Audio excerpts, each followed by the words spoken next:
Feel most welcome to the school. We have been waiting for this day. It is a great opportunity. We have done witness to come and meet class. We are about to start our SAYA exam. We shall be happy for our grade 9. Has been vandalized. The banners have been stolen. But what is very shocking is not about the stealing. What is shocking is that we were realizing with my team and the leadership were realizing together that it has been vandalized. So maybe if we did not come, or we are not coming today, it would have stayed for more than that time, and maybe nobody would have realized that it was vandalized. My call upon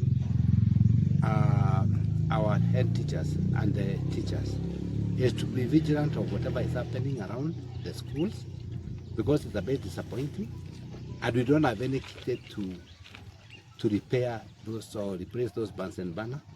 Now the burden goes to the parents, because they must repair that, and I think it's a bit unfortunate. And we are also calling on our security team and thank the national government that they have replaced the DCIO and they have replaced the OCPD, and it normally says a new broom sweeps the better. We hope these people will do a good job, and instead of keeping on telling us they are investigating years in, year out, we see what they'll do, and they should bring the culprits to book.